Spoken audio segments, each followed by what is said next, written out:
Good afternoon. Yes, the microphone is on. So, thank you all for coming. We're happy to see such a nice crowd here on a beautiful day. Thanks for coming out to attend the 6th annual 7 Under 30 event.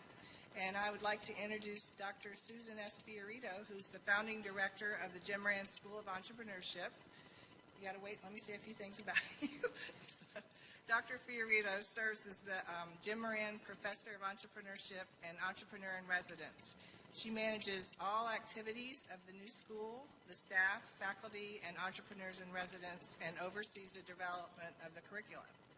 Dr. Fiorito has taught at the university level since the early 1980s and received her doctorate from Oklahoma State University, completing her dissertation on the financial performance and marketing strategies of selected small apparel stores. Prior to entering academia, she owned 4 apparel and jewelry stores and a wholesale leather goods company. Dr. Fiorito has received 3 university teaching awards and is one of the 3 inaugural Jim Moran Institute faculty fellows. Please help me welcome Dr. Fiorito.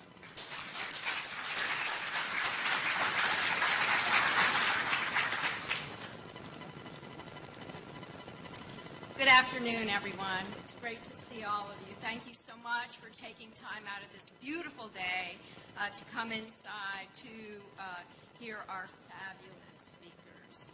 So it really is a pleasure to welcome you to our 6th annual 7 Under 30 speaker series.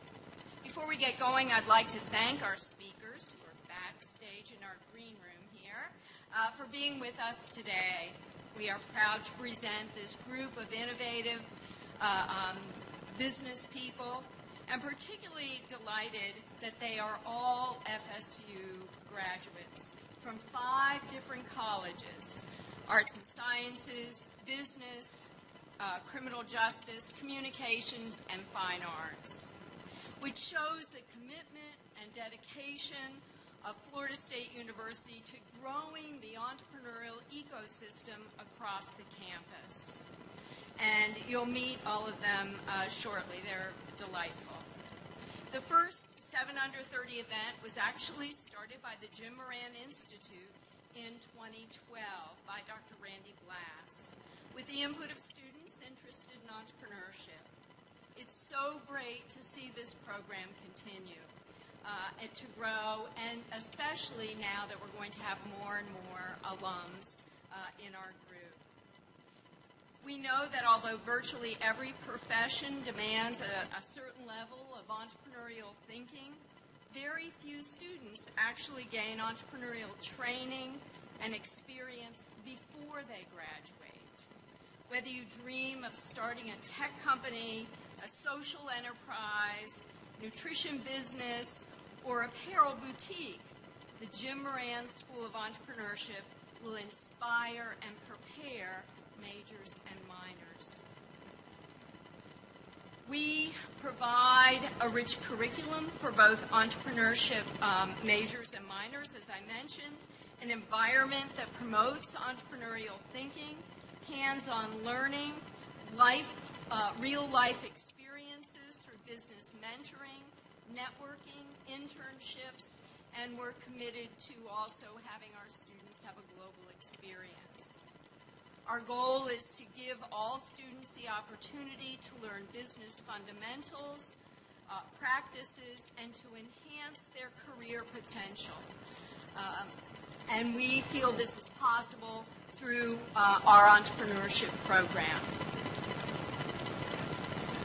We believe students truly benefit from hearing from young entrepreneurs like those we have for this event. I know you are eager to hear from this amazing group, so to move along, I would like to thank Wendy Plant, the director for the Center of Student Engagement. I think she needs a hand here.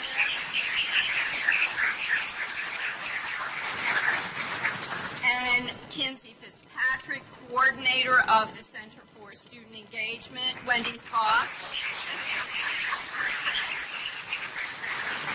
And also I'd like to recognize Kirsten Franzen for keeping the Jim Moran School of Entrepreneurship, its faculty and students moving forward. Stand up, Kirsten.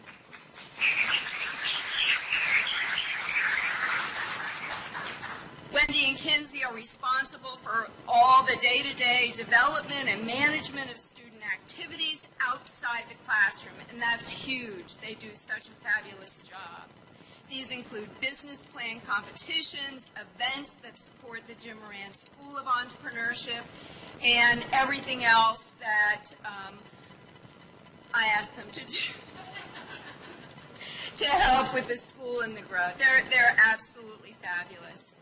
Please introduce yourself if you don't know Wendy, Kinsey, Kirsten. They're really the lifeblood of our program. So without further ado, Wendy, would you like to come back? And thank you so much for all that you do.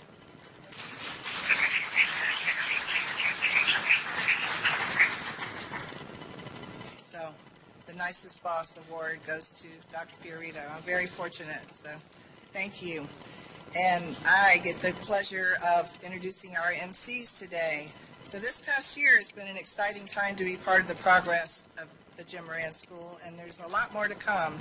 So we are thankful for the generous donation from Jim Moran, the Jim Moran Foundation, to create the new Jim Moran School of Entrepreneurship, and Jim Moran's vision and commitment to helping students has made all of this possible. So we couldn't do these kinds of events without that support. And so today also marks a milestone for this event. Like we said earlier, this is the 6th year we've been able to do this, and all the speakers that we will hear from today were at one point sitting out there where you are as students here as undergrads. So since this event is for students, it's only fitting that we should have student entrepreneurs MC the program today. So we actually had an application and interview process, and we have chosen 2 student MCs, J.R. Sims and Indigo Hansen, to help take this event to the next level. They did such a great job, we really couldn't pick, and we decided it would be fun to have them work together, and I think it's going to be a neat team. So J.R. Sims is a current MBA candidate at Florida State, concentrating in business analytics. J.R. is Tallahassee Chapter Director for Startup Grind. And if you all don't know what Startup Grind is, that's a monthly program where entrepreneurs come and J.R. interviews them, and we support students, have tickets for them to go. So get connected with that and find out. It happens every month. It's really a cool event. And J.R. brought that here, and he's organized it. So it's really a global event, but he's our Tallahassee director. It educates, connects, and inspires entrepreneurs through monthly fireside chats with founders and business owners. J.R. received his bachelor's degree in exercise physiology and a minor in business from Florida State this past May. He also competed for the Knolls as a member of the swimming and diving team and is now a graduate assistant there. In 2015, J.R. and one of his teammates started a drone photography business through the Get Started U program at Domi Station, where he continues to be involved today. He is passionate about new ideas and watching startups grow, and hopes through his involvement in the community, connections are made, stories are told, and entrepreneurs are inspired. Hailing from Delray Beach, Florida, Indigo Hansen is a senior double majoring in entrepreneurship and economics. Indigo is a co-founder and the chief creative officer of the Hooligans Movement, a student-run business out of the School of Entrepreneurship.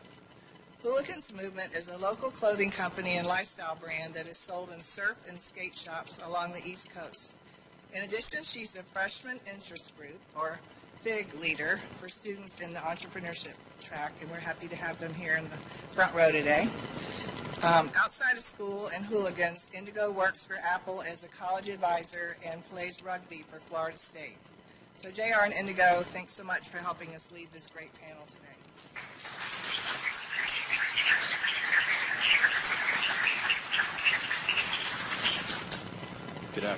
Good afternoon. Is that right? Afternoon. There it is. How's everybody doing today? Good. All right. Am I working? Yeah? All right. Is everyone excited to be here? Are you sure? That's better. Just a little bit better. Indigo, you look great. I was going to say, Nice shoes, you know. it looks, Appreciate my it. heart's beating out of my chest. I don't know who they are, They look better than we do, so we'll let's jump. but my name is J.R. Sims. As Wendy mentioned, thank you for the introduction. introduction. This is Indigo. We are your MCs for the day. Are you guys excited to be here, or is it just me? All right, the exits are in the back, so I guess we can all just That's kind of it. Yeah. That's it. So, goes over. So thank you so much. all right, real tough crowd. Real tough crowd. Anyway, we're going to be your MCs for the day. We're excited to be here. Thank you guys for being here. And, go Knowles. Let's get started. Have fun, you guys.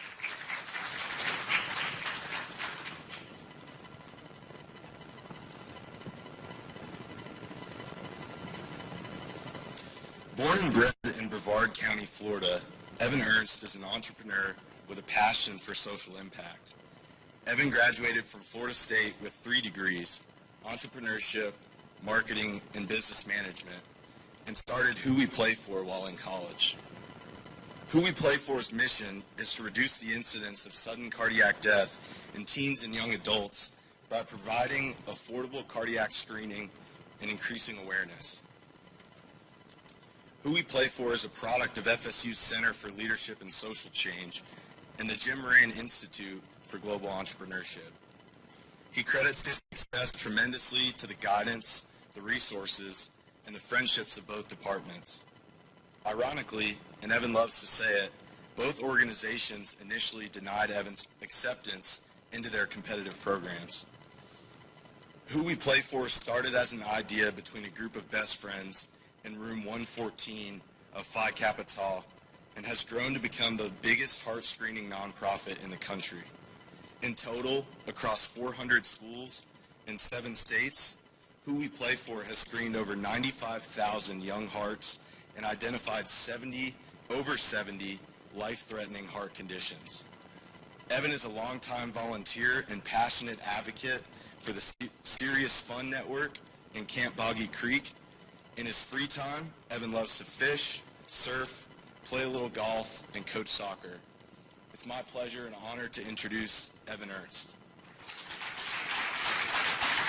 Here we go. Thank you, JR. All right, so I just have to tell this part of the story. So it's full circle. I was talking to Josh and a couple other 7 or 30s about this. But my career at FSU started far from perfect. I got to FSU, and I got denied for both programs I loved, and then I was so ready to commit and go all in on. And then almost immediately I snapped my leg, and I almost had my leg amputated my freshman year. So I lived in the hospital for 2 or 3 weeks, and then I lived in the residence inn where we're all staying right now. So it couldn't be more full circle for me, because I started my college career in the residence inn, debating on quitting FSU and going home. And then inevitably, thanks to my mom taking care of me every single day, and my fraternity brothers and friends pushing me to my finals in a wheelchair, finished out the semester with just about straight C's. And again, furious about straight C's. Like, I'm a guy that doesn't believe in that kind of thing. I just kept going with it. But yes, one of my favorite things, and I've ever had the privilege to do, no doubt, is start Who We Play For. So I'm born and raised in Cocoa Beach, Florida. I grew played soccer my entire life. I was obsessed with it. And being from a small town, we played soccer with the same group of kids forever. Went to Cocoa Beach High School, and my little brother's best friend one day, Rafe, shows up to practice the day after he scores the game-winning goal against Titusville High School, and Wild Rain 800 drops dead of a detectable heart condition on the soccer field. So being a 16-year-old kid, we just believe whatever our parents tell us at that age, and they believed whatever they read online. So we were told that Rafe's incident, cardiac arrest, was 1 in a bazillion. That he had the same chances of getting struck by lightning that he did as falling to a heart condition. So we play out that season. Our biggest grace is we end up losing to our rival Merritt Island. So we kept the fire in our belly. We came to Florida State, all of us from Brevard County, plus a few more who we really needed because they're brilliant. And we all came together in room 114 of our fraternity house. And we asked this crazy, colossal question. It was, boys, we've all been involved with 1,000 things in college up to this point. But there's not one day that goes by when we haven't mentioned Rafe and what he represents to us. And it felt like everywhere we went, the breadcrumbs of the universe were bringing us together to do something about it. Just down the road, a couple weeks before we had our idea, there was a kid at Godby High School who dropped dead of a heart condition. We learned about FSU's past and how they've had a couple athletes, and then we started diving into it. So in room 114, the question was, boys, can we create a national movement to protect the hearts of student athletes? We set out, and we didn't just initially want to create a nonprofit for the sake of creating a nonprofit. We didn't want to just be white noise out there. We set out to actually solve the problem. So we studied the issue. I called every single group in the entire country that was doing anything similar. And we developed a model that we thought was effective. We did our model. It was a Saturday screening at Holy Comforter. And we brought together a bunch of FSU to pull it off. And it was effective. It worked. We screened a lot of kids, but they were all kids who had parents who could drive them there on Saturday at a private middle school in Tallahassee. So even after the death of the Godby student athlete, there was no Godby kids. And we had the Godby administrators pushing it hard with us. So we realized then that the only way this could be delivered is in the school during the school day. So we ended up merging with another group led by a cardiologist out of Houston. His name is Dr. DeBosch, absolutely amazing guy. And we now bring a telemedicine solution to hundreds of schools across the country. So 95,000 kids later, 70 plus heart conditions later, we've gone to Central America, Panama. We're the first ever to do international heart screening there. And now, randomly, we have cardiologists reaching out to us from as far as Italy and to Central America and South America, trying to learn how they can implement this telemedicine solution in their country. The problem that we're trying to solve is that Rafe's story represents thousands. Thousands of kids across the country who drop dead from a detectable heart condition. A heart condition that should be caught in their physical. But unless you were raised in Italy, Israel, or Japan, you don't get that ECG, also known as EKG, before you play sports. In this country, if you grew up playing high school sports, the best you got was in the fine print right under your signature that your parents signed before you played sports, advising you to get your heart checked. We count on a stethoscope, which has been around for over 200 years, which is not effective. It's less than 1% effective. Whereas the technology of an ECG can catch 80 to 90% of conditions. So that's a little bit about who we play for. It's kind of how we got started. Happy to be here. Excited to answer some questions. And thanks for the opportunity.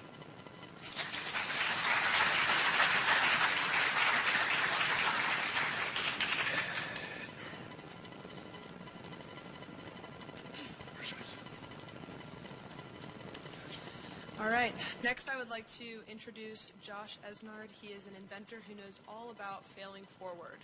Born in St. Lucia, raised in Ithaca, New York, and being an only child for 17 years, he was forced to be innovative and creative with his time. The Cut Buddy was a tool he created out of necessity when he was just 13 years old. It's a tool, and it's the first multi-curve grooming tool used to shape hair and beards.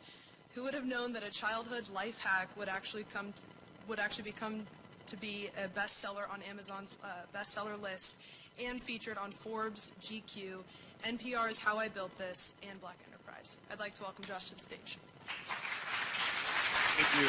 Thank you so much. Indigo is awesome. She owns a company called Hooligans, and I've just been yelling, Hooligans! Every day, so shout out to you. Before I get started with my story, I just want to thank you guys for coming out here because you're taking the first step to being an entrepreneur, and that's the first step to taking a jump to show up for your life. And then before I get started, also, I want to recognize Lanny Lewis. Can you stand up? You have a faculty member at the Jim Moran School of Entrepreneurship who's amazing. He's actually been mentoring me through the process of my business as well. So make sure that you take advantage of the faculty members that you have here at the store, at the school. So my story starts many moons ago, but I'll tell you how I actually got to FSU. My leg wasn't going to be amputated like Evan. Evan has an amazing story. I came here as a kicker for FSU football. Thought I was going to be the next kicker. I know it's strange. You don't usually see a black kicker, right? But I showed up to FSU. I showed up to the tryout, to redshirt, and I didn't understand that, as a redshirt, you really needed to be a power player, possibly in two positions. So I killed it. I had better kickoffs and field goals than any of the kickers that they had on the team. They said, you need to do another position. So like, do you know how to punt? I'm like, I've never really punted. Well, I'll try it out. So I remember they snapped the ball to me. I caught it. I kicked the ball. It went so high up in the air, perpendicular, and the wind blew it behind me. That's when I knew I was never going to be a kicker. So that was my story of how I came to FSU. But speaking of the cut buddy, so I was born in a developing country called St. Lucia many moons ago, 31 years ago. My parents had me very young, still teenagers, and they were looking for a better life in America in higher education. So they were chasing their PhD to become professors. What ended up happening is we moved to America. We ended up in Ithaca, New York. If you guys know what Ithaca, New York is, some of you think it's the movie Road Trip. There's also Cornell University is there as well there. So my parents started teaching at Cornell. And my dad, even if now they have PhDs and they're doing pretty well, my dad is the old school Caribbean guy. And if you know what an old school immigrant or Caribbean parent is like, it's all about DIY and you got to fix everything yourself. So I used to say, Dad, can I get a haircut? And my dad would be the barber for the house. So he used to cut my hair and, oh man, he used to just do a flat haircut. Has anybody's parents ever cut their own hair? Yeah, it was tough, right? I had the nicest hats in middle school. I put a do-rag and a hat on because I was so embarrassed. But you know what? I said, I'm reaching 13 years old. It's time to ask girls on dates. It's time to wear the cool clothing. I need to have the fresh haircut. My dad is not going to send me to a barber. He's going to cut my hair. So I revolted. I said, you know what? I'm going to cut my own hair. How did that work out? Not too good. 13 years old, cutting your own hair. Boom, bald spots, pushing your hairline back. It wasn't good. Wore hats, very nice hats for another 6 months. So, I went into his folders and many household items that we had, and I started cutting them up into shapes because I realized where I was having an issue was getting a perfect curve or a line when I was edging up my hair. So I cut out all these shapes and I ended up applying it to my head and grabbing his clippers and his razors, and I rubbed it down, and all of a sudden I'm like, oh snap, that curve is real nice. I'd show up to class and people would be like, yo, what barber are you going to? Because we don't even have a barber in this town. It's like 30 miles away. It's like, I'm cutting my own hair. So that's how the first prototype of the Cut Buddy was born when I was 13 and I had to get over somewhat of a barrier. I didn't really think I had anything. I just had a little plastic tool that sat at the sink in my bathroom. I used it before dates, before job interviews. A few weeks to edge up my hair. Somebody trap back there? Sorry. Was it 8 under 30 and then they put one guy back there? Well, anyway, so I didn't think I had anything. And what I ended up doing was using it for 15 years. It was just a tool I used in my house, and it worked out for me. I'd gone to the barber about 3 times over the span of my life, but in general, the Cut Buddy was there for me because most of the time I had longer hair, so I didn't really need to cut it. I just was trying to address my hairlines. So just zooming forward all the way to Fort Lauderdale, you're going to wonder what this has to do with the story. But I'm moving into a house in Fort Lauderdale with my girlfriend, who is now my fiance, but we'll get to that point. We're moving this big old treadmill that none of us use, she never uses, into the garage of this duplex that we're living in. And it won't fit through the door. And you're wondering where am I really going with this story, right? It wouldn't fit through the door, so we had to take the door off the hinges and then fit this big clunky treadmill through. We finally struggled, put it down, and we're like, all right, tired. It's time to get something to eat. Let's go watch Narcos on Netflix or something. And she's like, no, put the door back on the hinges. And I'm like, but I'm tired. I'll do it some other time. And she looked me dead in the eye. I'll never forget it. She said, you never finish what you start. And I'm like, you just made a statement that is more powerful than me just putting a door on some hinges. I think she really meant I never finish what I start as far as my life goals. I'm content with a good job, and I'm not finishing any projects or inventions that I have. So I actually took it more serious than putting a door on the hinges. I took it as, you know what, I need to actually take that jump and show up for my life. So I had this inventor book. The first page of the inventor book just happened to be the Cut Buddy, the thing that was by my sink for 15 years. And I went to a patent attorney and I found out there was no such thing as a hair grooming guide that was out there, a multiple curve hair grooming guide. You know, I was broke, no money in my credit card.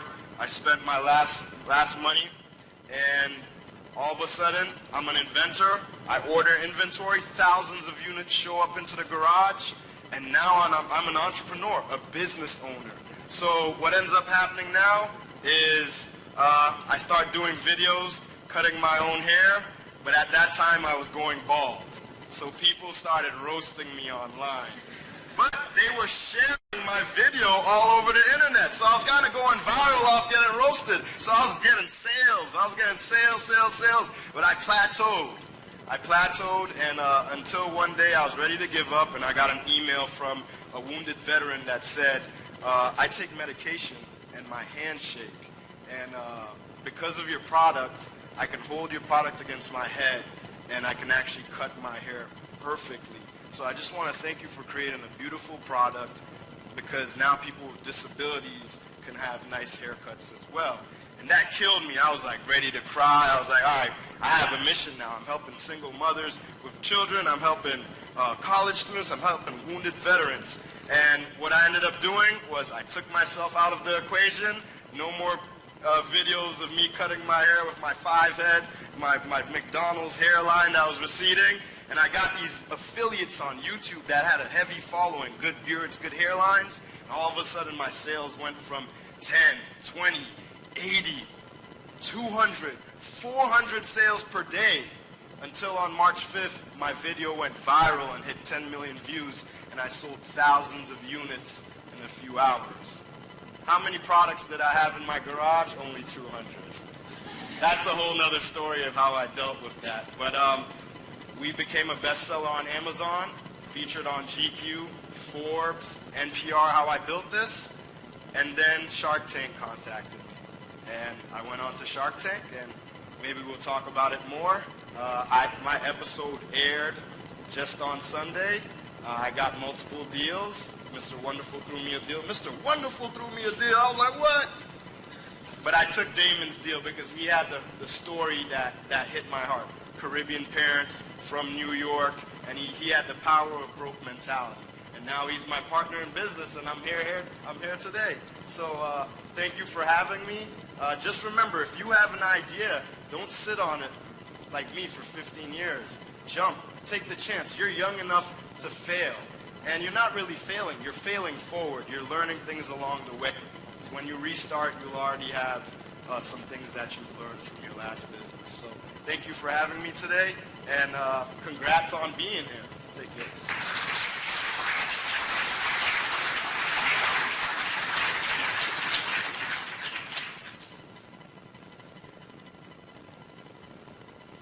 How's everybody doing now? 2 down?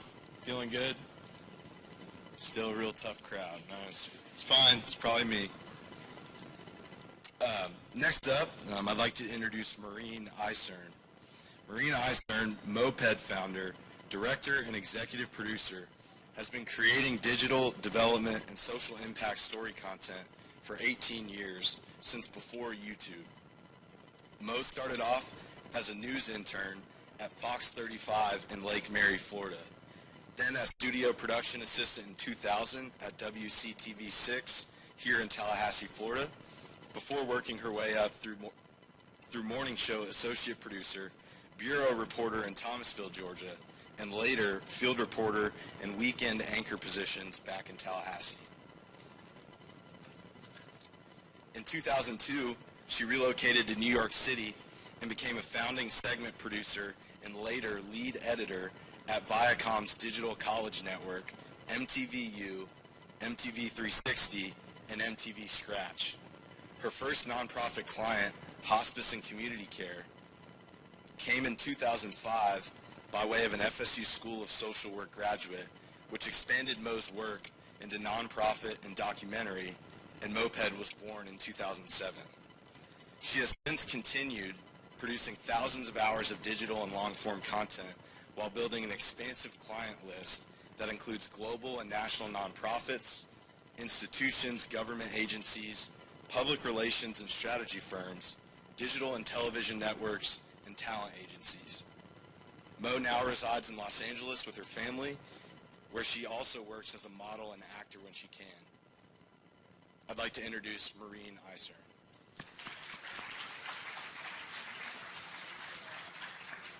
Hi everyone, it's good to be here. It's good to see so many faces, young faces. At the time that I was probably close to your age, I was not even imagining entrepreneurship. I really didn't know what the word was. And how I guess my career started was really loving storytelling. If I got in trouble for anything when I was a young kid in school, it was for talking too much. And what really came out of that was that I was very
awesome group so far, am I right?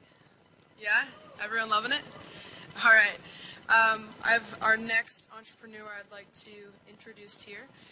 Stemming from a deep love and respect for small businesses, Chantel built Imagine Media and her podcast, Imagine More, to give an online voice to companies and entrepreneurs that have imagined big and moved mountains.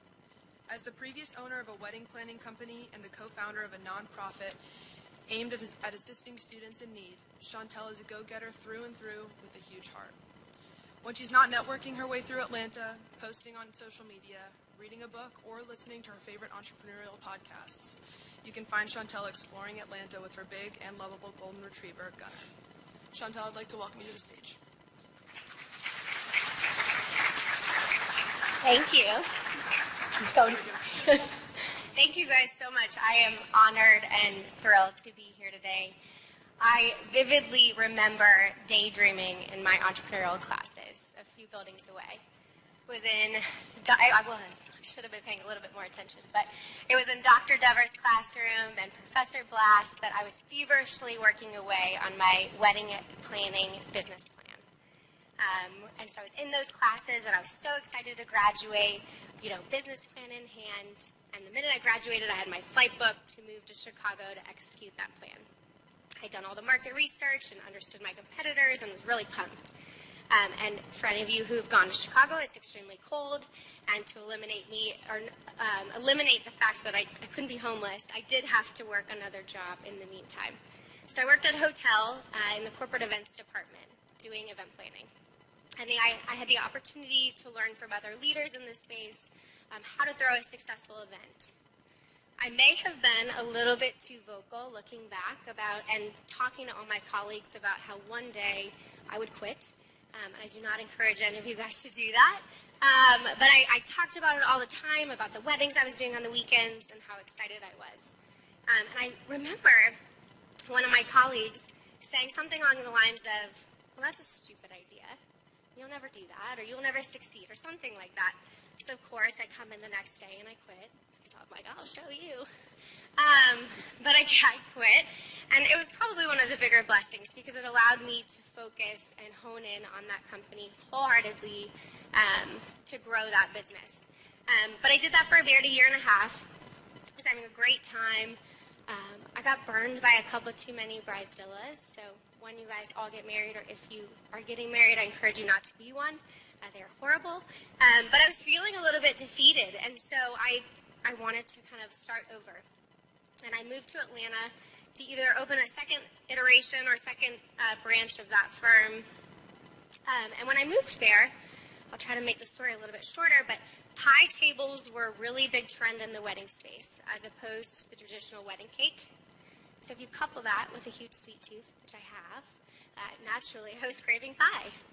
And I moved to Atlanta. I searched on Facebook, being a part of the millennial generation, and searched for a pie shop. And what I found is this company, but I couldn't determine if they were open that day, what flavors they had. I saw customers writing reviews, but no one responding. So that was my social proof that, quite frankly, she was probably out of business. A few weeks later, I was in between meetings, networking my way around town, and I drove by the pie shop. I was like, oh, that's the place. I'll stop in. And I met the owner, Mims. She was covered in flour in the kitchen, baking pies. I had a piece of chocolate ganache pie, which was delicious. And I shared my story, and I shared what I felt was the value of building strong relationships online with your target audience. And I offered to help. I said, hey, you've got a delicious product. You deserve to be marketing to all these people that want to hear about pie. May I help you? She was like, great. I don't have the time to do it. I don't know how to do it effectively. I don't have the resources to work with a large agency in town. I was like, great, perfect. So within a month, 2 other business owners reached out to her through her Facebook page, which I was managing, and said something along the lines of, hey, I'm starting to notice a lot of activity. Who's managing your accounts? I need help too. I don't know why I'm carrying a Sharpie around. But they asked for help, and I was like, okay, great. This is my light bulb moment. I recognized that there was an opportunity and a problem, specifically in my industry or in Atlanta, the market, that had been underserved. So I hopped on that. And I can say that my journey to start Imagine Media Consulting started with a piece of pie, but quite frankly, no plan at all. There were many things that I did not know, and I still don't know, that I'm figuring out along the way. But I recently started a podcast, and I've been interviewing entrepreneurs from all walks of life. And I'm curious, and I'm interested in why everyone starts their journey to become an entrepreneur. And what I'm finding is some of them lead with passion, and they say, I have a memory of baking pies with my grandma, so I want to start a pie shop. Or I think I'm really funny, so I'm going to start a comedy club. So there's the passion. But a lot of the people, when I'm scraping back at kind of what actually spurred that for them, I'm finding that they just saw an opportunity and a problem that had not been solved yet. They were problem solvers. I grew up in a family, 7 of the male figures in my life, 5 of my uncles were entrepreneurs. So if you can imagine the Thanksgivings and the Christmas and the Thanksgiving in a couple weeks to come, it is always be your own boss, control your own destiny, make your own schedule, which I am excited about Thanksgiving, because I'm sure there'll be lots of business talk. But what their stories and the entrepreneurs that I'm talking to, everyone always shares how free and fun and exciting entrepreneurship is. And I kid you not, it is all of those things. But it's interesting because no one really talks about the tough time you have to fire your first employee and how sucky that conversation is. Or the time you lose one of your biggest clients and it's the majority of your revenue. Or you lose sleep the night before because how the heck are you going to make payroll? And so I've been studying this and really interested in learning why people don't lead with some of those experiences. And what I'm recognizing is successful entrepreneurs only see those challenges or failures, and I put failures in quotes because I'm not super crazy about the word, but they see these challenges or these really bad days as nothing more than an opportunity to learn and to grow. And so with that transparency in mind, I wanted to share 3 examples of what I've learned and a few things I've failed at miserably. And there's certainly a bucket list of long list of those things, but 3 things that really stood out when I was starting the company. The first is surround yourself with people smarter than you. So at the beginning, I thought, well, I could do everything. Like, I know it all, and I have the best ideas. But I didn't, clearly. And I was at a point where I had 10 companies that I was doing content creation for. And lo and behold, I actually really suck at content creation and writing. And so I got fired by a few, and I was like, what's happening? But I met my business owner, who's now my co-founder and part business owner, Margot Dukes, at that point. And she had all of the strengths that complemented my weaknesses. She's strong in writing. She's great with clients. She's super detail-oriented. So I was very fortunate to find her, and we've continued to be really intentional about everyone we bring on the team elevating us and taking us to that next level. Because quite frankly, you're not going to know all of the things when you're starting a company. You may not like bookkeeping, so you have to outsource and be comfortable passing off that and delegating.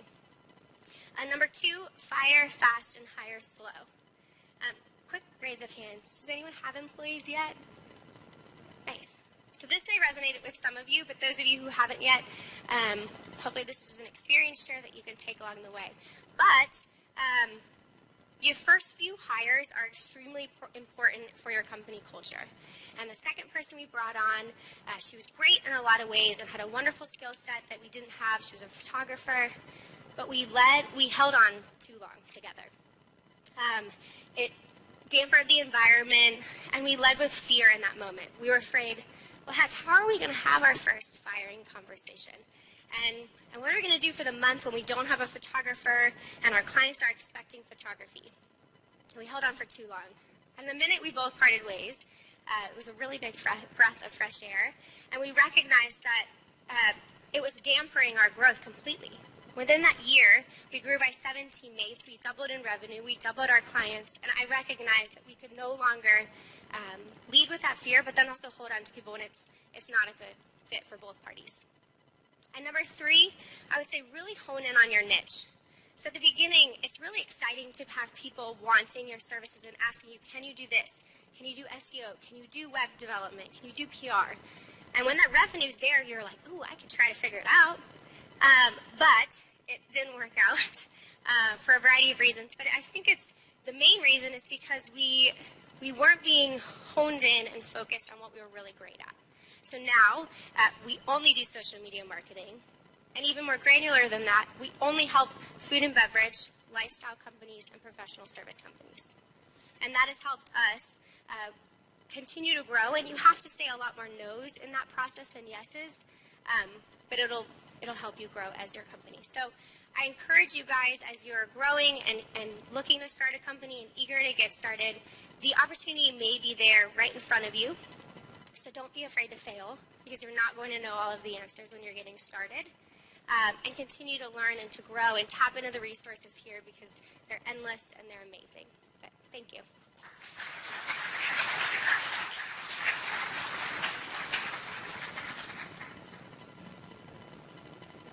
Thank you, Chantel. Emily Morehouse Valcarcel is the co-founder and director of engineering of Cuddlesoft, a digital product development agency focused on creating beautifully designed and highly scalable custom software. Her passion is driven by the unique blend of empathy, strategy, curiosity, and human-centered design, both in the products she builds and the office environment she cultivates. Originally a Tampa native, Emily has escaped to the mountains of Colorado, where she got stuck driving in the snow and could never return home to Tallahassee. When she isn't leading Cuddlesoft, Emily is an avid open-source software contributor and constant learner with side projects focused on automating the mundane, improving daily life, and shedding light on the complexity of the human experience. I'd like to introduce Emily Morehouse Valcarcel.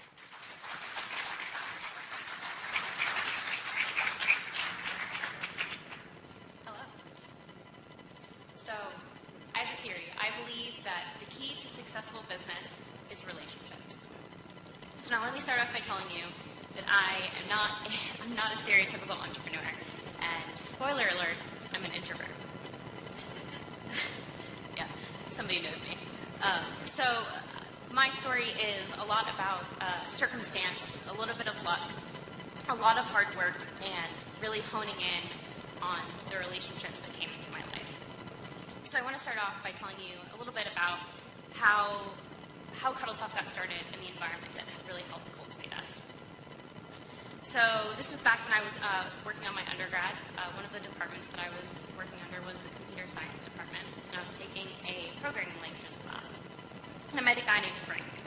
And so Frank and I started working on building web applications in our spare time over the weekends to kind of fill the gap for this modern web technology that we weren't getting a chance to learn about in our very theoretical, traditional computer science program.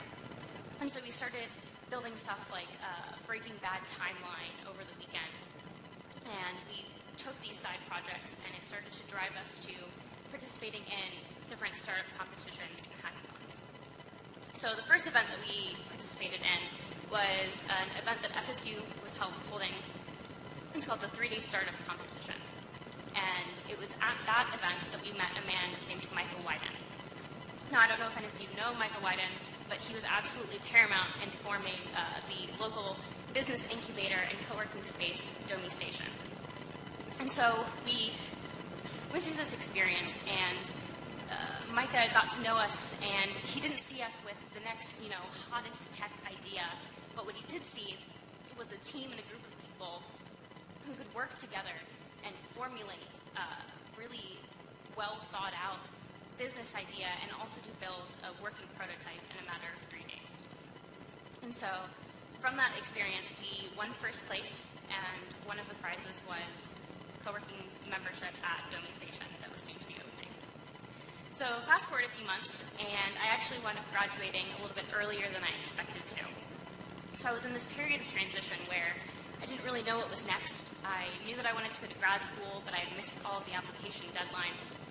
And so I decided to stay at FSU. A thing that I did not ever expect to do was to stay in Tallahassee even longer than I already had. So I stayed at FSU, started working on my master's in computer science. And I then was kind of pulled into a bunch of other things. We wound up going to another hackathon called HackGT. held at Georgia Tech. And so I don't know if you know anything about hackathons, but they're extremely interesting experiences, and they're really built around taking an entire weekend and really pushing yourself to your limits and basically non-stop development and coding on projects. And so I was at Georgia Tech, and I was in one of the bathrooms there, and this was on hour like 48 of not having slept. And I'm literally like brushing my teeth and wiping my armpits in the bathroom. And I was like, what am I doing? So it was very, very quickly that I discovered that my first hackathon was also going to be my last. But I'm incredibly grateful for that experience because I was able to walk away with two things. One was that I was fast-tracked to an on-site interview at Uber in San Francisco. And the other thing was that we had this newfound kind of validation for the products that we were able to build. And so I was at a crossroads. I was then really, really still interested in pursuing my graduate research. I was getting offers from companies like Apple and Uber and MIT's Lincoln Labs for engineering positions that I had always dreamt of, right? And I realized that I could make a very conscious and like very aware decision to turn down those job offers and to say, no, that's not the direction that I want to go in. And I was able to stay in Tallahassee longer than I expected, to invest in the community that was starting to bring me to where I was. And I realized that the thing that I was so passionate about was building these projects that were impactful in my own life and in other people's lives and had areas that they could reach and grow further outside of myself. And so I look back on this experience, and we've all seen a lot of the stories of women in Silicon Valley who have faced such stark adversity. And I often think that could have been me. And I'm very grateful that it wasn't me. But just because those experiences didn't happen to me doesn't mean that I can't learn from them. So one of the things about startup culture and tech culture is that it kind of has a really bad reputation. So you're expected to enjoy drinking beer, you're expected to play ping pong, you're expected to stay at work late and party even harder over the weekend. And so I was able to see the ways in which I didn't fit into that culture and how I wanted to change that in my own daily life and in the cultures that I was beginning to be able to create here in Tallahassee. So, just last year, Cuddlesoft celebrated its 3rd year anniversary, and a lot's happened in that time. So we've grown to have 10 employees. We've grown to have 10x revenue compared to our first year. We now produce a podcast called Startup Capital that highlights local Tallahassee entrepreneurs. We hold workshops and meetups and speak at conferences as ways to give back to the community that helped us grow into the people that we are today. And just about a year ago, we decided that we were ready for a new challenge, and we actually opened up a second office in Denver, Colorado. And the other great thing that happened was that the guy that I met in that programming languages class is now not only my co-founder, but also my husband. And so, yeah. You wonder what goes on in those programming languages classes. And so I've really had a very interesting take on the progression of what Cuddlesoft is to me, what my relationship with Frank means, and how that gets to influence the culture and the people that I surround myself with. So I've now learned to frame everything in our business as relationships. So you don't get clients to turn into partners without trust and communication. You don't get developers to work together and collaborate well without trust and communication. And the bigger thing is that you don't get people to come to work and be passionate about the things that they're doing without building up that community and making sure that people are comfortable and people are passionate about not just the work that they're doing, but also the people that they're doing it with. And so I've been able to take this frame of relationships and been able to place empathy on everything that we do. And so whether that means that we revamp our hiring processes, we no longer do the terrible whiteboarding interviews that are so popular in tech companies because it's intimidating and it doesn't work. So because you don't recognize the other person as somebody that you can talk to and collaborate through that process. So now instead, we do pair programming, and you're both sitting on the computer working together in a more real-world environment. And so, to sum it all up, the relationships that we have built with our community are the things that really push us forward to continue making decisions that will not only impact our company and our culture, but also our community. And we've used that knowledge in order to readjust not only the products that we're building to make sure that the end game is to design with the user in mind, but also to reevaluate our processes and the culture of tech that we contribute to. Thank you.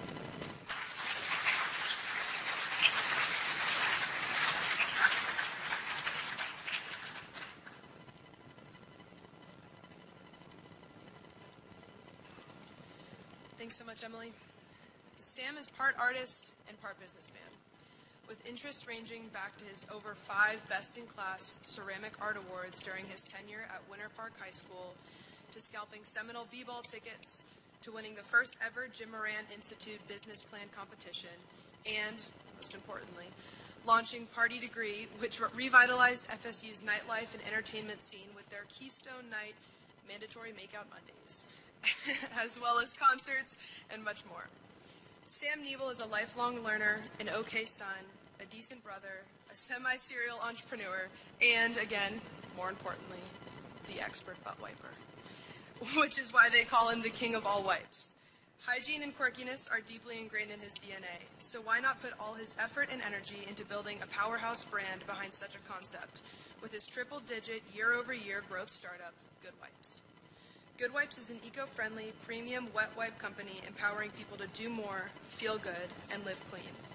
Good Wipes leverages the power of brand to develop a sense of community around what was once considered a commodity.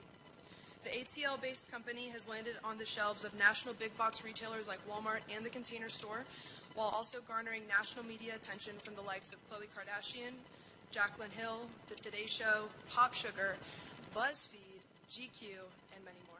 Welcome to the stage, Sam.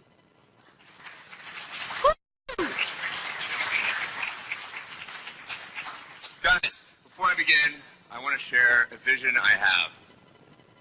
And whether you like it or not, you all are part of that vision. And that is that Florida State becomes the perennial powerhouse for founders, startup business operators. Who's with? Come on, let's go. Let's go. And furthermore, last night we had a magnificent dinner with these amazing entrepreneurs. And I got home and I'm reflecting over the night and the day and whatnot, eating a bag of Cheez-Its, and I came up with a prediction that I'm sharing with you right now. So if you have a pen and paper, write it down. I just need one person to write it down to remember I say this. And that is that Florida State will be ranked in 4 years, 49 months, the #1 school for entrepreneurship. 2022. Did I do the math right there? Let's go. Put it on paper, guys. So thank you. Yes, clap again for JMI, for everything that's going on here, these awesome entrepreneurs. We're building an ecosystem, but now we'll get into Good Wipes. Why are we talking about butt wipes today, guys? So again, Good Wipes, we empower people to do more, feel good, live life clean. And it all started 10 years ago on this beautiful campus. I was in my fraternity house, met my co-founder, Charlie, and we realized there was a very serious, widespread epidemic going on. And that was that every single guy was wiping their butts with dirty, scratchy, old toilet paper. It's right, ew. It just doesn't get the job done. So, long story short, a couple years after college, we still noticed there was a white space in the market for a men's butt wipe company. So we wanted to innovate on some of the complaints and grievances that we heard from our friends, ranging from they don't like the brand, they don't like the packaging, the smell, it's not cool, that type of thing. They were embarrassed to buy at the store. So we were like, all right, we'll just come up with something cooler and better that smells good, and so that's what we did. We did the same thing for our ladies' wipes, our gentle cleansing wipes were down there, and then our body wipes for when you can't shower. We think about our business in a few ways as far as go-to-market strategy. And by the way, I want to make sure that I'm pulling back the veil a little bit and letting you know that what I'm about to say, we had no idea what the hell we were doing when we started. So, who has a business in the audience? Hi, please hire. Thank you. Okay, good. Do you guys ever feel like you don't know what you're doing? Sometimes? Awesome. So about 2 of you. The rest of you are geniuses. I love it. I have questions for you afterward. Anyway, so we think about our business in 3 main ways. One, we go to market for big box retail. That's where we can make the biggest splash. That's where the highest amount of revenues are going to come, right? Amazon.com, 150 million Americans shop there. So it's imperative that we have a presence there too. Then we have use case intersection. So that means, where can I put this body wipe where someone will say, oh, I actually want to use that, I kind of need it. So that's ranging from airports, so we sell to airports, small gyms, boutique fitness studios, tanning salons, things of that nature. And the reason why I bring all that up is because our business, and this is getting pretty granular, but it requires a significant amount of investment in inventory and working capital. So if you're thinking about fundraising on your journey, you're going to have to determine what those needs are. So raise your hand, small business owners. Have any of you raised funds yet or plan to? You and me. What's your name? Wesley. What do you do? Wesley. I love it, Wesley. Awesome. Cool. Well, then for you and me, this is how I like to think about fundraising. So we'll talk after and see if this makes sense to you. There are a couple things that we need to do. We need to move people on an emotional basis. So I'll talk about the psychology. We need to move people on an emotional basis. And we also have to break down logically for them as well. So if we're going to approach an investor, and this could be if you're raising $5,000 anywhere to $500,000 and beyond. If you're looking for capital, we really need to invoke special feelings in this person so they're going to cut you a check for however much, right? So first, on the emotional level, we're going to need to be talking about, we're going to need to be telling a fantastic story, expert story. And today, Wesley and everyone else who may raise money later, is your lucky day because regardless of what you think of me, we at least have 6 other fantastic storytellers. So it's critical that you become an expert storyteller, and that goes for building your business as well, not just convincing an investor to write you a check. And then the second way that I think about it comes down to, like I was saying, the logical component. So we're either going to be sharing a founder story, an undeniable competitive advantage, or a traction story. So I'll give you examples of some of those. If we're talking to an investor, this person is going to be thinking, okay, maybe I like them, I like their founder story, I like the event staging company, but I need them to move me a little bit, right? And get me to that next level.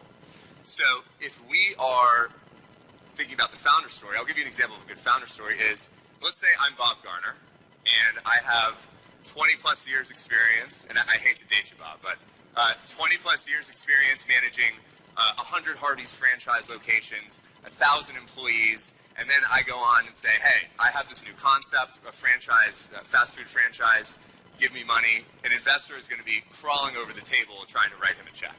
It's not going to be an example of, yeah, we think everyone should wipe their butt type of thing, because we have no experience. So that's what I mean by founder story. Undeniable competitive advantage is intellectual property. So there I'm talking about, do you have a patent or something to that extent, which statistically, that's going to be pretty challenging to be able to build a moat around your business in that capacity. The third, and what I find the most important thing to really focus on for your entire business, is building a traction story. And when I say traction, I mean building and understanding and mastering the metrics that matter most for your business to where, number one, you have a successful business, maybe you don't need an investor, or number two, where an investor may say, okay, I don't know what's going on, or I do really know what's going on with your type of business, and do these metrics matter to me? And I'll explain how that relates in my fundraising journey. So I started, again, didn't know what the hell I was doing, and neither did my co-founder at the time, and that's fine. We started with a crowdfunding campaign.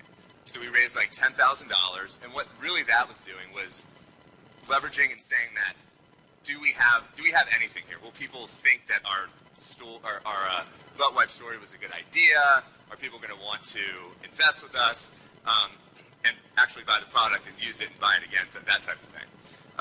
So that's how we started. Then we needed to get to the next level.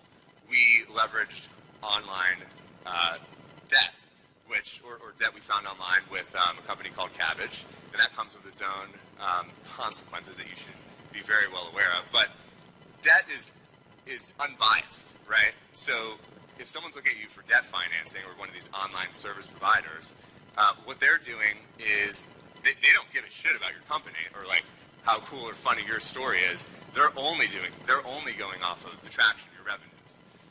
Then we got accepted to a startup accelerator last year, and the only reason that we got in, so they liked us, they thought we were funny, they thought our idea was good. But the reason that we got in is because at that time we had gotten into 230 Academy Sports locations, the Container Store, a little bit of sales online. So we had that going for us. We had that traction. And then the next level, so summing that all up, we want to be able to be excellent storytellers, and then the story that we're telling, so that's for the emotional purposes, and then for the logical purposes, we really need to make sure that we're telling our best version of the story that's going to get them to write a check for you. And in my case, and what I would venture in many cases, is going to be your attraction story. I will wrap this up with one last piece, and it's less about business, more just about life, and that is, as you go on your entrepreneurial journey, because as we all committed, we signed up to make this the best entrepreneurial school in 4 years, so we're all going to start businesses, we agreed on that. And that is that, take a step back, breathe, take care of your mental, spiritual, psychological, physical health. Don't work yourself in the ground, and I say that because I've been close to doing that. I've seen founders burn out. So really take a step back and enjoy the process and have fun with it. So thank you guys, appreciate it.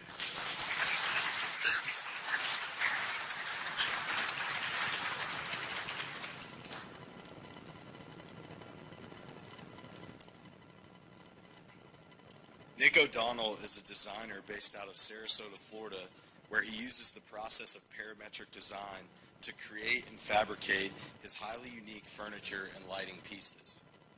As opposed to traditional methods of designing and drafting, all of Nick's designs are grown using infinitely customizable pieces of code which define and generate the shapes of his works. Often highly geometric and organic in nature, Nick creates his design through his young company, Terraform Design, which he started as a senior while attending Florida State University and majoring in entrepreneurship in 2014. His work has received both local and national recognition in outlets ranging from the Wall Street Journal to USA Today to Furniture Today magazine. Let's welcome Nick to the stage.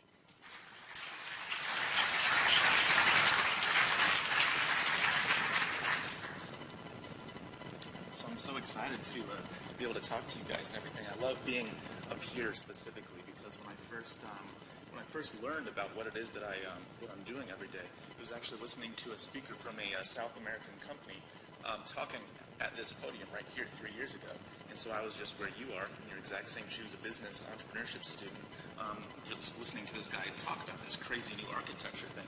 And so 3 years ago, I'm in his position now, talking about the same thing. So it's kind of cool how you can just go full circle sometimes with things like that. So what I'd love to do is just tell you a little bit about like where I come from, just my backstory. I've only been out of school for 2.5 years, so I'm not very far, honestly, from where you guys are. And so I'd love to talk about that and a little bit of just some of the lessons that I sort of had to come to the realization of, as opposed to just being taught it and having it just stick right away the way some things do. So growing up, I was what you might call a Lego boy. I was a Lego boy. So from the time I was about 5 years old until all of my childhood, I would be building things with Legos, designing things, having little characters go on stories. Every week they would all die, and of course, like in the tradition of Marvel and DC, they all come back to life every week and just continue over and over and over. So that was my childhood, just creating stories in Legos, in ships, and all this cool stuff. And so what I really, as time goes on, what I really started to see about myself was this tendency to love to just have an idea in my head and just then somehow get it out and see it there in front of me, right? Like you just have something that starts out just as a creative idea or just even a concept, and then to just have it there. And so that's taken a couple different forms as I've just grown up since being a Lego boy.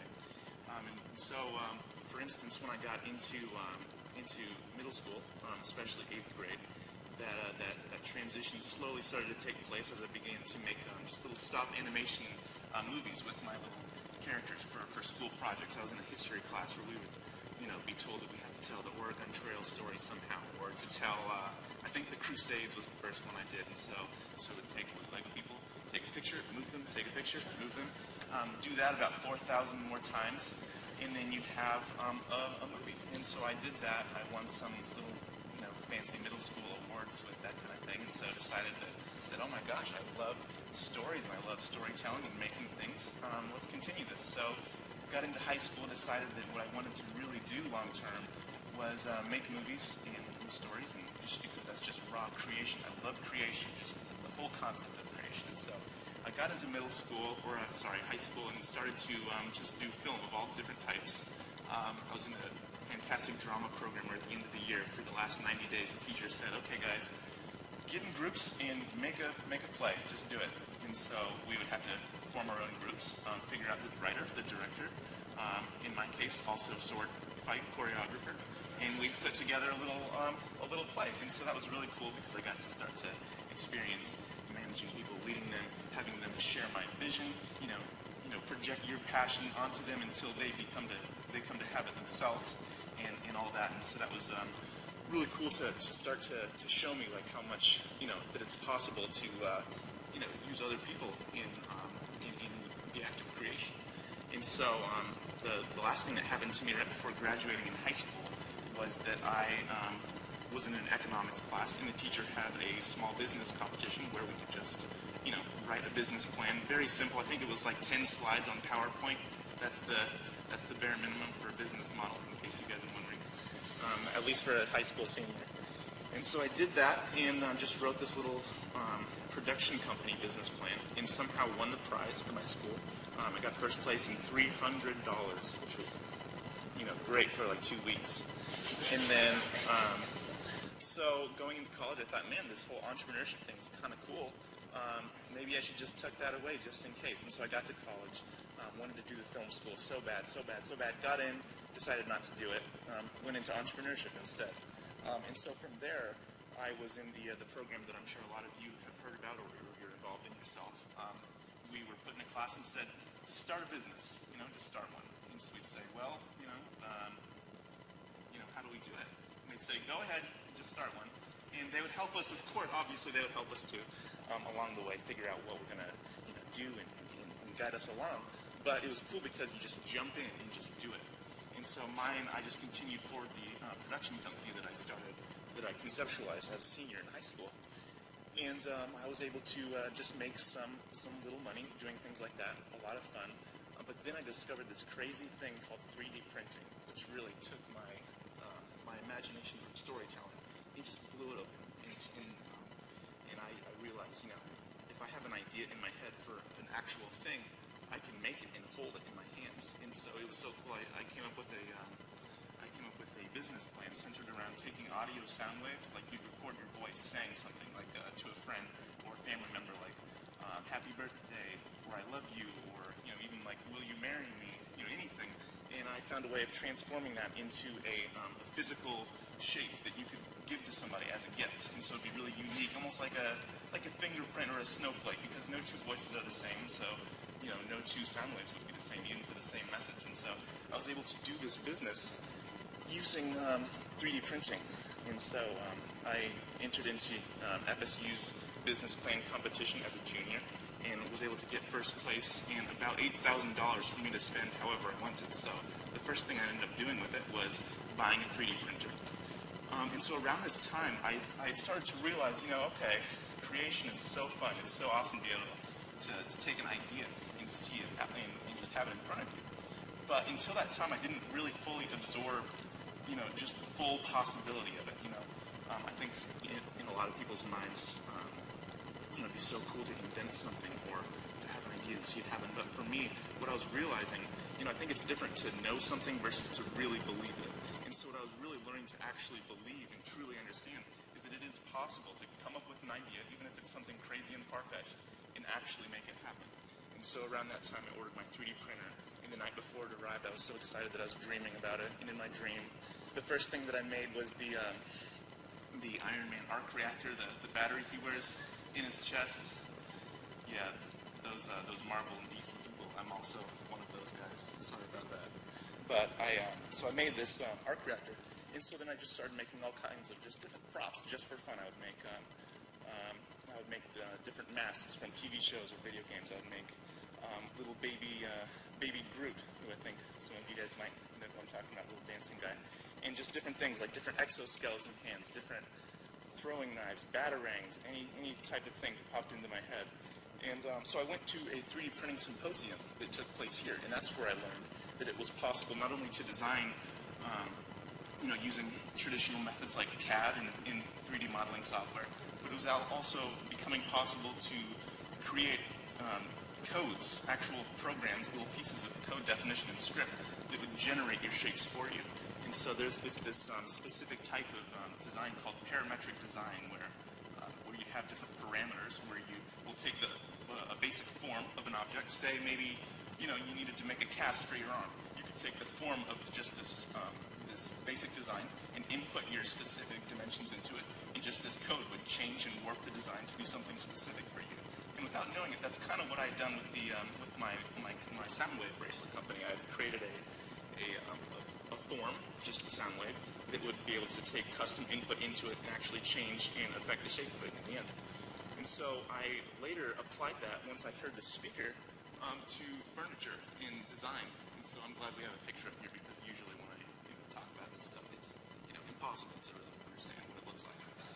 And so I conceptualized this company, and after I made this first chair that was my first design, I was able to get it featured in USA Today, and really sort of project me and give me the confidence that, yes, what I'm doing actually will make money, which is such a cool thought when you finally have an idea and you just have the satisfaction of actually getting money in a paycheck from it, and people who want it. And so that was such a cool concept for me. And so moving forward from there, I started the company as a senior and have been running it for about 3 years now.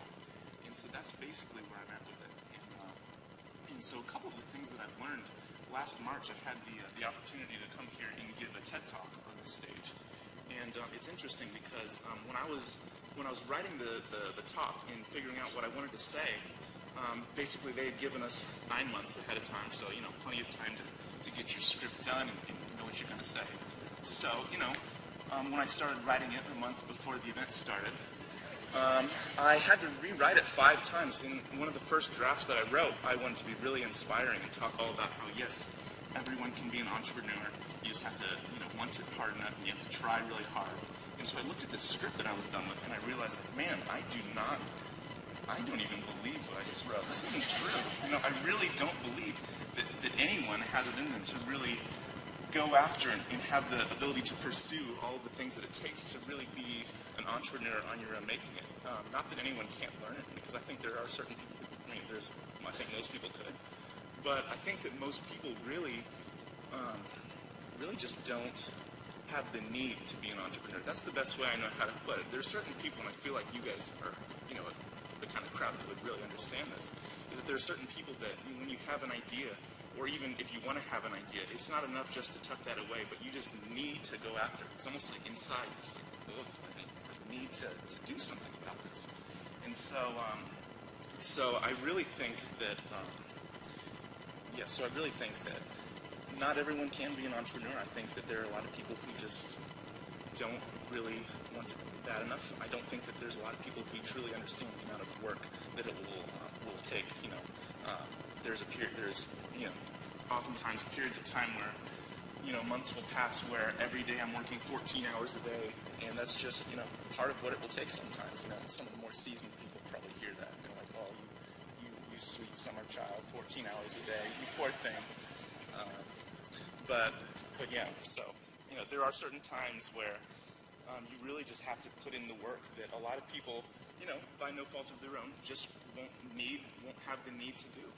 And so another thing that really didn't sink into me until after I was out of college on my own were just a little bit about just the different stages of business. This whole week, Startup Week, is all about the startup stage, right? Launching your company, coming up with the different concepts that will become something later on and everything. And I was all about that too when I was here in school. And so it was really afterwards that I began to realize that, you really have to be able to know and be able to transition after that startup phase passes into more of, habits, everyday even lifestyle, because your whole life will, in some ways, center around your business. And you have to be able to develop the different skills that go beyond just starting. And so for me, that was a bit of a challenge, because in school, I was all about just, let's see what this new idea is. I can make some renderings, some concepts, draw up some stuff to see how the business would work. But now for me, 2 years out of school, about 2 years in the real world running the business, I realized that you really need to be able to have the right habits to carry your business forward after the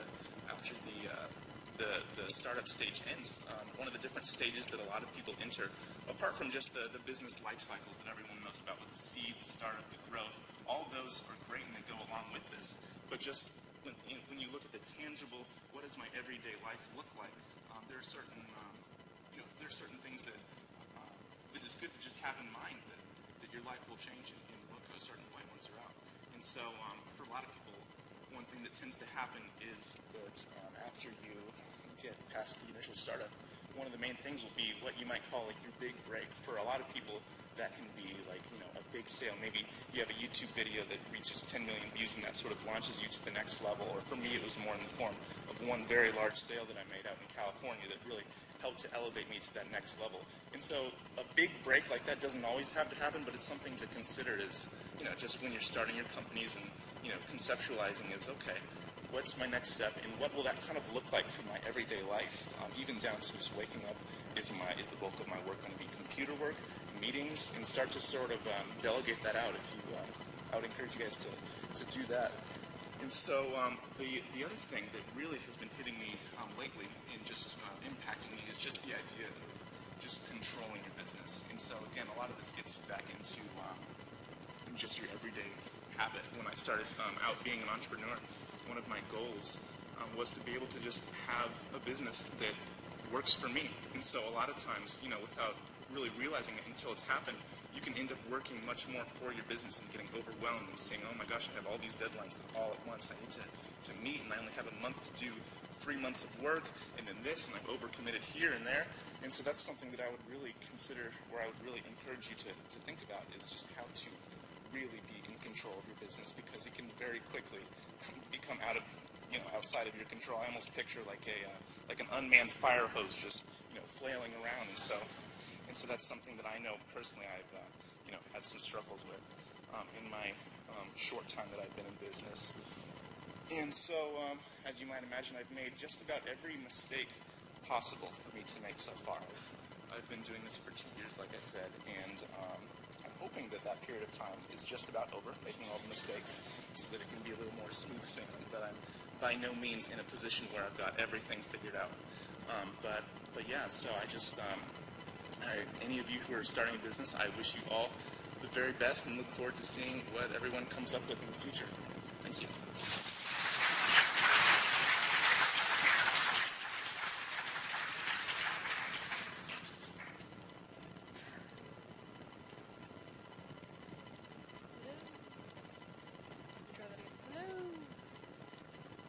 Time's the charm on the mic. Can you guys hear me? All right, there we go. Was that awesome, or was that awesome? Can we get one more round of applause?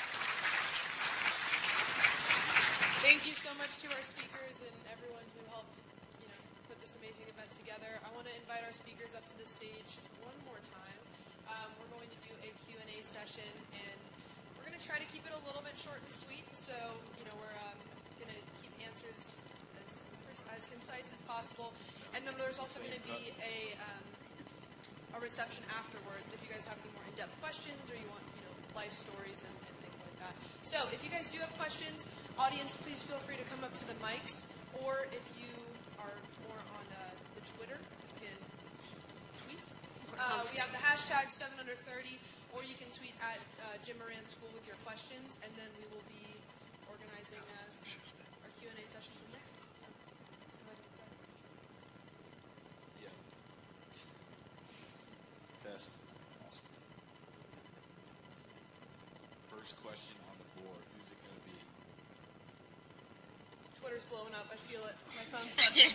It's wild. Yeah. All right. Well, I can kick it off until we get Twitter rolling. Can you guys hear me? I feel like I can't hear myself, but anyway. All right. So we'll go down the line. Quick question: is there one thing that is like non-negotiable in your day? Something morning routine, work out every morning, in the day like you do. What is it? And we'll start. So it used to be yoga, but I haven't actually found a studio ever. So right now it's coffee, absolutely. Yeah, so I was so stuck on work that I downloaded this app. I forgot the name of it, but it's a habit app, and it makes me appreciate myself for 10 minutes. That sounded crazy, actually. It says appreciate life for 10 minutes and just relax and let everything go. When you're an entrepreneur, you're stuck in the game for more than 14 hours sometimes per day. So just relax, let go, and let your mind. Yeah, all those are phenomenal. And I think for me, my big problem is that once I get in the zone, I look up and it's like 6:30 p.m. I'm like, holy crap, where'd that day go? So I got to get either in the gym in the morning or I got to coach soccer in the afternoon. So one of those two. I love going on walks, and I don't do them every day, but like I'm talking like grandma, or not to offend the grandmas in the audience, great grandma, just like mall walking, you know what I'm saying? So I love just putting on my sneakers and going for like a 45-minute walk. Not every day, but like 2 to 3 days a week. So you sometimes just like work up a sweat just to use a good way. Yeah, I mean, it's you caught on to my marketing tactic, but yeah. Thank you. Yeah. Recently I've been waking up between 4:45 and 5:30 in the morning. I find the morning time before the sunrise is where my thoughts are really clear, and I can write, and I can really get deep into an issue that I'm thinking about or problem I want to solve before emails or phone calls and getting outside is also really important. Mine would be called the Life Planner. So every evening before the next day, I prioritize all the tasks that I have to do, and I work that list down, as opposed to getting to work and just getting stuck in emails or getting stuck doing something. So I can't start my day without having it prioritized. For me, it just tends to be just afternoon runs. Usually, after just a lot of tedious design work in the mornings and lunchtime, it really just helps me to just unwind and just relieve stress, just to get out and run for a little while. So I have this big lake by my house where I just go and run, and that usually puts me back in focus.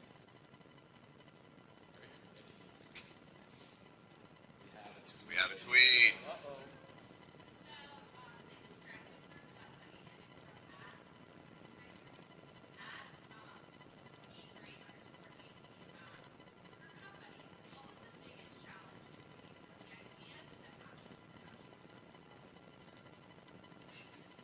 Thank you. That's a great question. I think it was the transfer from having just a prototype to having an actual product that's ready to go to stores. I lucked out because I had my fiance now. Her father does CAD designs for the military and for NASA and stuff. So just drawing the cut buddy in its dimensions, sending it to a mechanical engineer to put into a CAD software, and then transfer it into a file so that a manufacturing company can make it. That was probably the main challenge, from bringing it from a concept over to an actual retail-ready product. Did I answer your question? And I think we have a question from the audience. It works. Okay. Hi, I'm Jillian Maxwell. I'm part of the Jim Moran Entrepreneurship. Thank you guys so much for coming. My question is, as an entrepreneur, you seem very passionate about the things that you do, or else you wouldn't do it, right?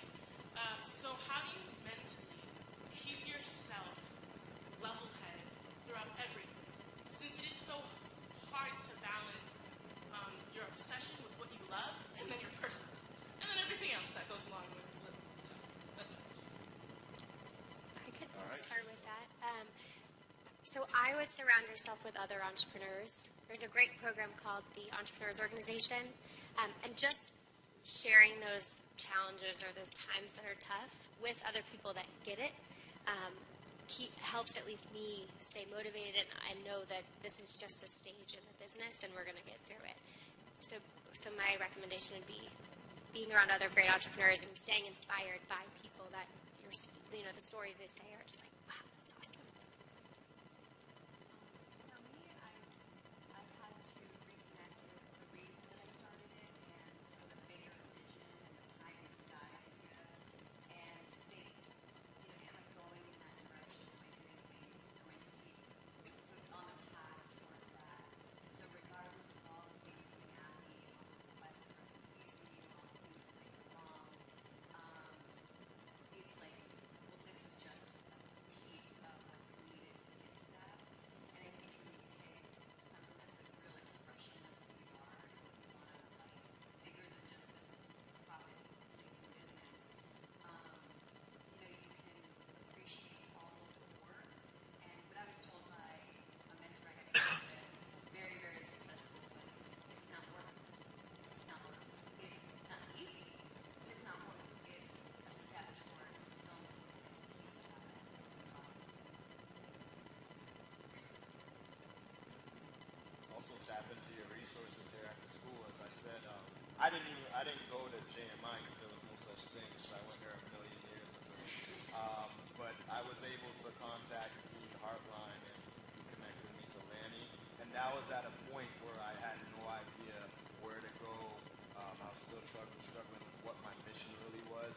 So you have faculty here that can actually mentor you through the process and help your head get a little bit more eased. And lastly, always have a early founder that has the same mission but has a skill in helping you keep a level head. My founder that with me, my co-founder Pima Mwana, he's more of the guy that's positive, keep your mindset, we have a mission and we're gonna make it. And I'm more of the, oh my God, something's done, oh my God, it's gonna fail, and he helps me out. And to add on to that too, one thing that a faculty member at FSU taught me that's really helped, Ron Fraser, is Evernote. Does anybody use Evernote? You guys heard of that? Evernote? I know Dom uses Evernote all the time, a couple. So what I do is I'll sit in there and I have a goal book in Evernote. And whenever I feel like, dude, I'm done, I got nothing left, I'll go to Evernote, I'll get everything in my mind in Evernote. So I see these crazy trends of like how the business has been going. And then I have a tab that's the why. And I have written every single reason why I need to keep going. And then this is a little weird, but it works for me. For me, the mantra in my head's been, I'm either going to work or I'm going to die. This will either work or I'm dying. One of those two things happen. That's intense, but that works for my mind. All right, I think we have a Twitter question. So, from the industry, this is directed towards Evan. How do you keep up with industry trends coming as your busy schedule, social apps, Industry trends like Snapchat and all that good stuff. Because I don't really keep up with any social media. But no, like industry trends. So for us in our industry, the weirdest thing is that somehow cardiac screening is the most controversial thing in cardiology and sports medicine in the United States. The whole world's got to figure it out. They believe in it. They're super pro, screen all kids and all athletes. But we have a ton of people who keep eyes on that. So we have like a medical board and experts all day long. Because at the end of the day, where my downfall is, I'm not a physician, not an MD. And if I sit in a room of MDs and physicians, then I need to know my research frontwards and backwards, ready to cite who said it and what they said. Take another look from the audience.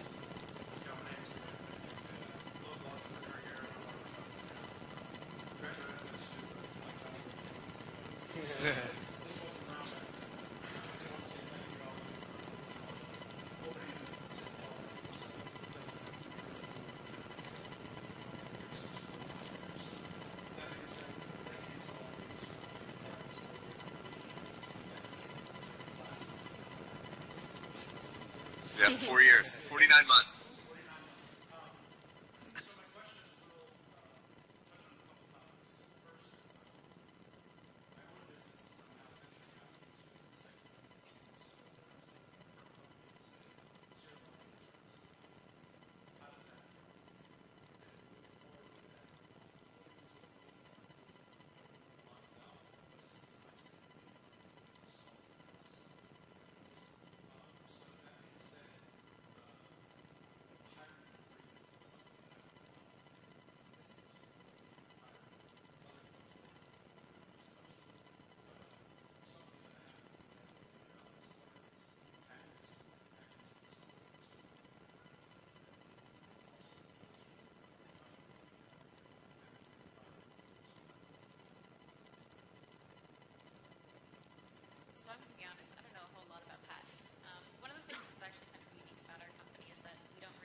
I'm more in like the, simple consumer area, it's hard for me to give too much on software patents.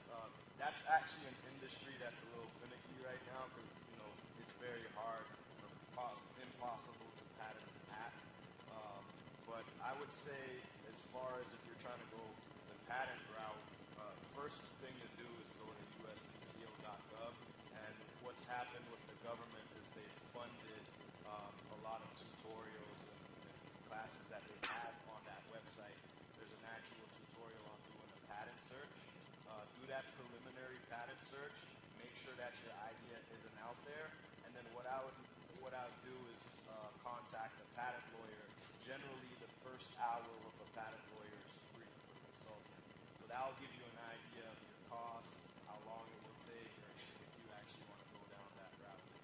That's for the patent side. I think you asked another question, but you guys can probably cover that. Yeah, I would say if you're venturing from the barber industry, which I'm very used to. Shout out to you. Everybody always thinks that I'm against barbers. I only address the edge of. These guys do so much more. They're artists, so there's no beef there. I have a lot of barber clients. But if you're venturing into another industry, as you said, leverage the talent that you have at these colleges. Bring in an early founder, give them a piece of the pie, and build that business. Like you got a bunch of developers up here. If you don't have a lot of funds up front, and then you have a student who is hungry, then bring them on. But maybe there's people that are later in their career that want to charge you. But I would tap into the bright minds that you have around there. Yeah, I highly recommend. I can't say enough good things about Dopey Station, and my partner Frank actually sits as a mentor and helps answer these exact questions of, what's my next step? How do I bring somebody on? How do I approach this technical problem? From somebody who has a lot of experience, who can help guide you and say, yeah, I think that's the right course of action, or no, maybe stay away from that specific advice. And we'll jump to the next audience question.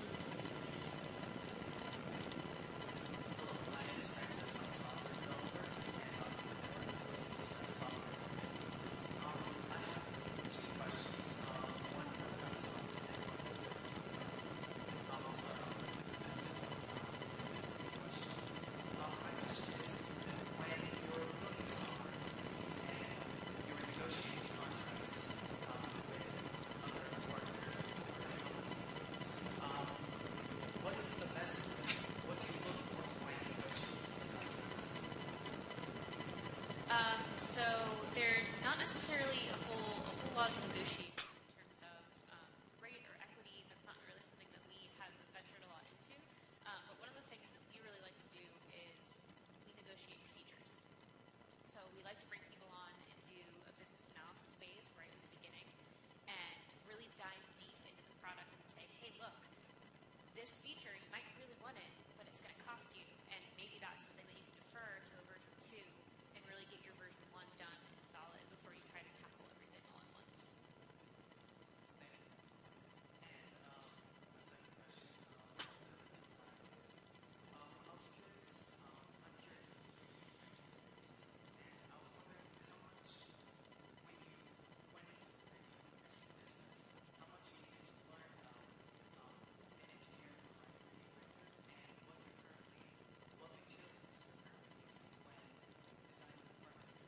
Sure. So one thing to clarify a little bit on is that while I did use 3D printing a lot for just my early prototyping and just learning how to do that in general, most of the time nowadays I use laser cutting and CNC cutting.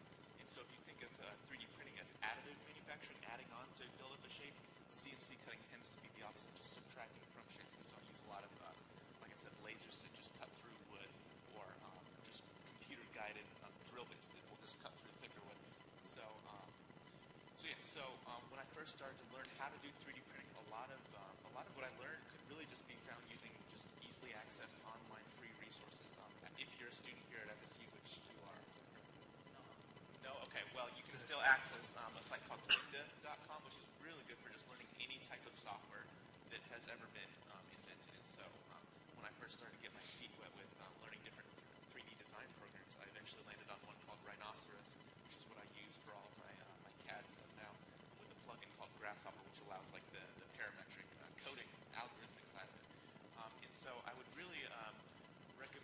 just know a good software, at least if you're going to be designing your own things. Otherwise, you really don't need to know a whole lot about 3D printing other than just maybe the very basics of how to export your model from your computer to get it there, and maybe just a little bit about how it works. Certain 3D printers work this way versus that way, and so I really wouldn't go too deep into to get it. I co-sign lynda.com. Does FSU still have the license with Lynda? You need to sign up to some classes here and get yourself on lynda.com for free. Yes. It's amazing. It has everything from soft skills to technical skills as well. Thank you all. Take a question from Twitter.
Whatever your business is, you're going to have to learn so much about that. It's not something that you could ever cover in school, no matter what your major is by itself. But one thing that I think I got from the entrepreneurship school were just the tools to know how to go out and tackle whatever needed to be done. You know what I'm saying? Like a lot of what I learned was just figuring out how it can be done, and also that it can be done. That was a big thing for me because before school, my eyes weren't really open to the true possibility that really exists for one person by themselves in today's world because of the technology that we have right now, the access to the resources. Yeah, I'd add on to that 3 things. 1, I think it's circumstantial. 2, you're not prepared to start a business. I've never been prepared to start a business. There's still so much that you learn. It's ridiculous. And then 3, if I could go back where I think we've done really well with Who We Play For, is incorporating all these different people and groups as a part of our story. I wish I could go back in time and make like the governor's office a part of our story. Because we could use their help with some policy and some funding. So if I could go back and do one more internship, it'd be with whoever the next governor is, or potentially Rick Scott or somebody. More traditional route. I had a full-time job at Broward College as a professional development coordinator, and why I feel that was beneficial for me was 1, it allowed me to have some income for when I wanted to take that chance, and 2, the job that I was in, if you have a great manager who opens you up to all kinds of projects, it helped me learn the soft skills of management, engagement. I got to do a bunch of presentations, and they made me run the budgets and all kinds of things. So I actually was able to sharpen my swords at my job until we went viral, and then I quit my job. But if you have a funding source, or if you are confident that you have the next big thing, then jump. Just learn how to grow wings on the way down. All right, I think we have time for a couple more questions. If there's anyone else who has anything in depth that you want to cover later, feel free to stay for the reception. But we'll take it from the audience. Hi.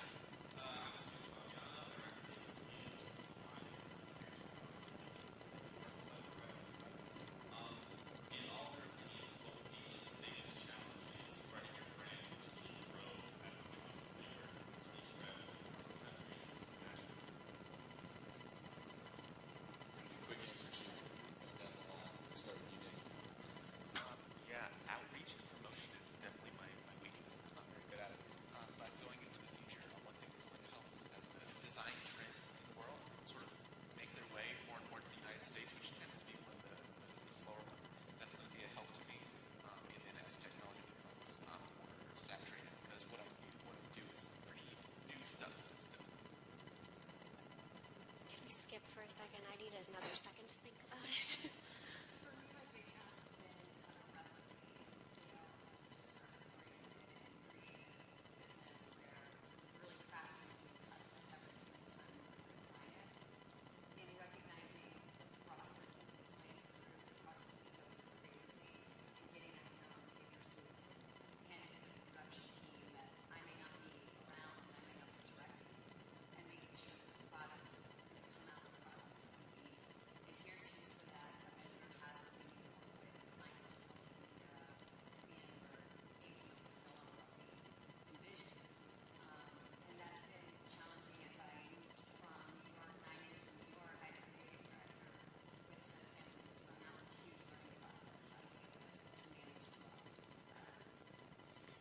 For me, so a lot of people don't know that retail, so having your product in retail requires a significant amount of, you have to succeed there, otherwise they can cut you and my business can completely, or for the most part, fall apart.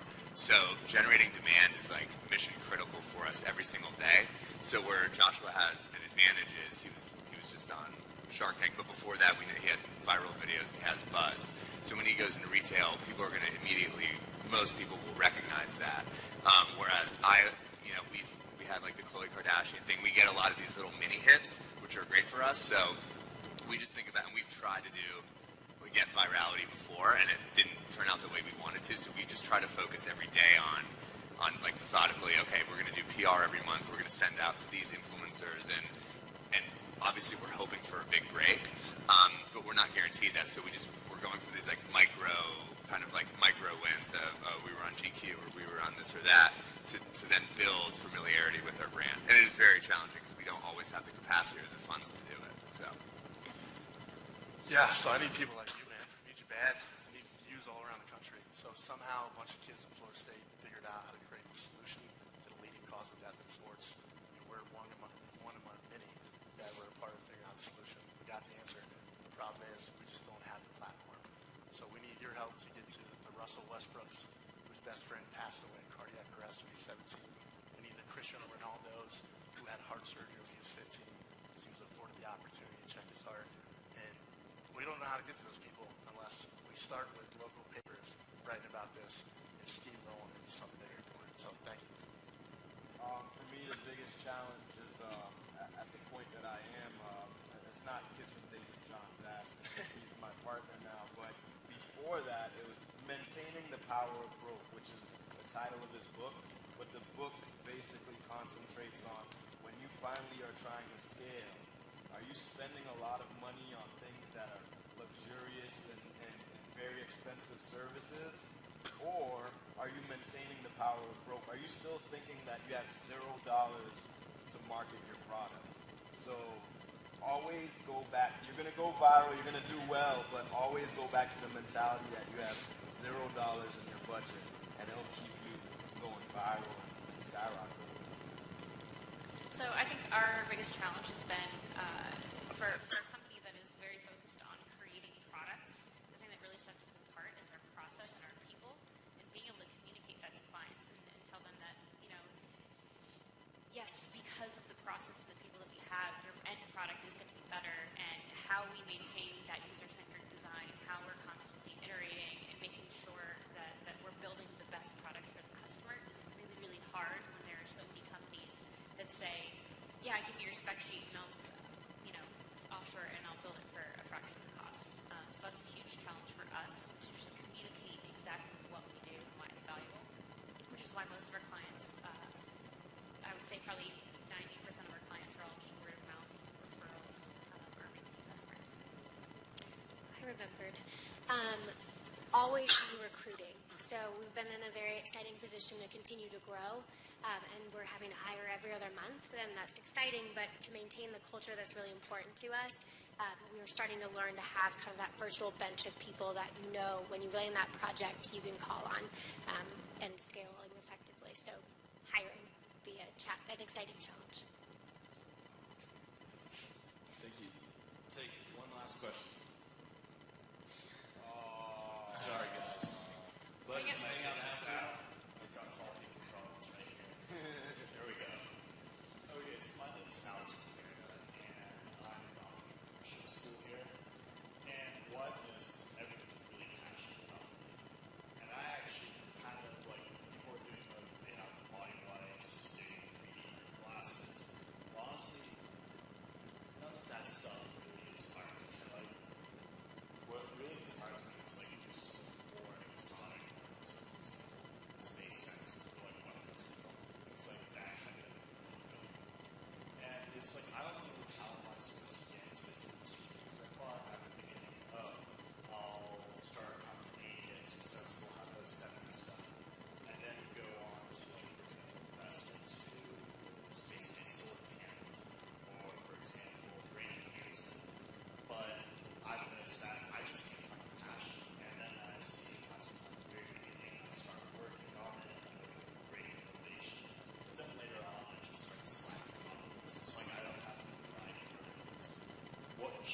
think developing your personal brand would be maybe something that would be helpful in that, and blogging about how you feel about the industry and just starting to establish yourself as a thought leader in the space could then lead to generating some buzz from other people interested in that and some collaboration.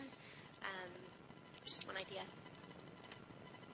Tag yourself to people that are respected in the industry. Like, this guy's a brainiac and creating the craziest designs for furniture. Like, I call them the Beautiful Mind sequel over there. And Nick, shadow him for a few weeks. Tag yourself with that, and down the road, when you apply for an internship, you can say, I work with Nick, who's been, USA Today, next billionaire in the world. So leverage the person that has the great name.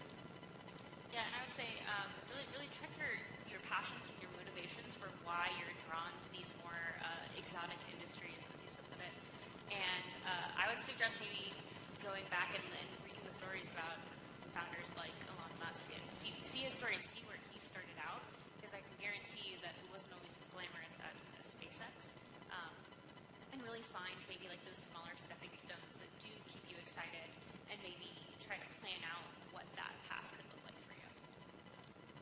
Yeah, one thing I'd throw in there is try and figure out how you can get a hold with.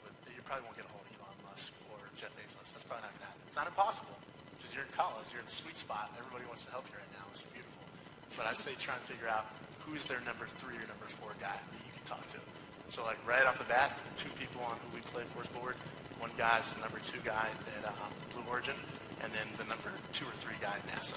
So like, I would obviously love to make that connection for you if it helps. But those management people oftentimes aren't reached out to, and they're reporting directly to Elon Musk or Jeff Bezos. I'll give you a cheat code. Mark Cuban's email, if you look on it on Google, you can find it. And if your email is captivating enough, he checks every email. I can promise you that. Let's give our speakers a round of applause. Yeah, I'm going to keep going.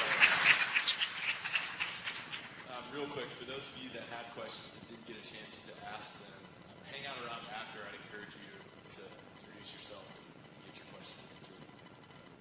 But on behalf of the Florida State Brand School of Entrepreneurship and all of us here in Tallahassee, I just want to say thank you for taking time out of your guys' week to come here and speak with all of our students. I really appreciate it. So, as a token of our appreciation, we have some gifts for you.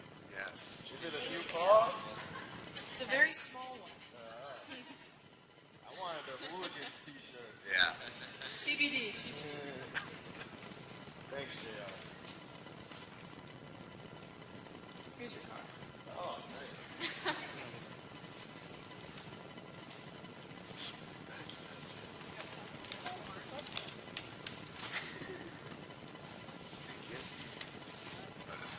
Can we also give a quick round of applause for you guys for investing in yourself and coming to something like this? Because it's awesome. Yes. Yes.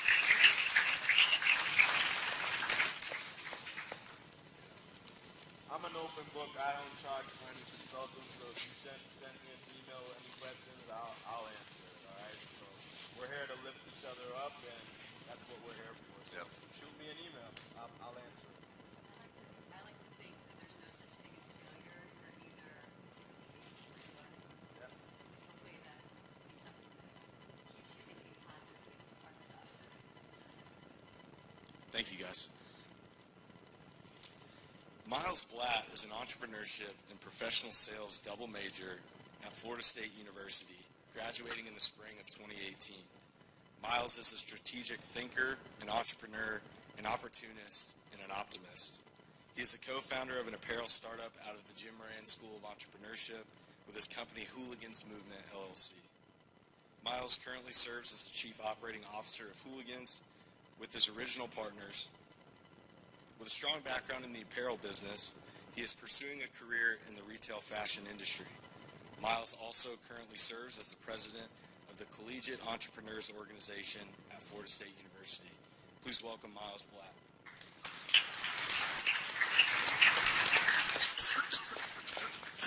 How's it going, everyone? Thank you guys one more time. It was awesome. It was really inspiring to have you all up here. If we can get another round of applause for them. Enough clapping today after this. So today I'm going to be talking to you guys about the Collegiate Entrepreneur Organization at Florida State University, which is the CEO Club, FSU for short, because it's a lot of words to say. So CEO actively promotes its mission to inform, support, and inspire college students to seek opportunity through enterprise creation and entrepreneurship in general. Our expansive but inclusive network of entrepreneurs gives students the right connections needed to turn their ideas into reality. We dedicate our time to making sure our members are inspired to take calculated risks and given the resources they need to succeed as entrepreneurs and or leaders in life. So what we do is we get involved with all different parts of school. We don't want you to just be a business student, become an entrepreneur. We are aiming to be the most interdisciplinary and one of the biggest clubs at Florida State, where we're looking to get involved with the College of Nursing, Communications, Engineering, you name it. We attend all sorts of different events, conferences, pitch competitions, and we just want to make sure that CEO is able to provide all of its members with the best opportunities that are given to us as entrepreneurship students at Florida State. We meet every other Tuesday. We would have had a meeting tonight, but this is the event that we were hoping to have all the members attend. So our next meeting is going to be taking place on the 28th in the Globe Dining Hall. That's going to be the last event that we're actually going to have this semester. But then for the spring semester, we have a lot to look forward to. We have the Southeastern Entrepreneurship Conference that's going to be taking place at the University of Tennessee up in Chattanooga. That's going to be the first week of February. And then if you want to get involved with CEO, I'm sure everyone has a Facebook or a phone, go on FSU CEO on Facebook. I'll wait. No, I'm just kidding. Go ahead, check that out, FSU CEO, as well as get involved on Knoll Central. And if you guys want to chat some more about it, I'm here. I'm going to be hanging out for a little bit, and you get some pretty cool polos. So nothing on the back, but you got this on the side. So thank you all so much for your time.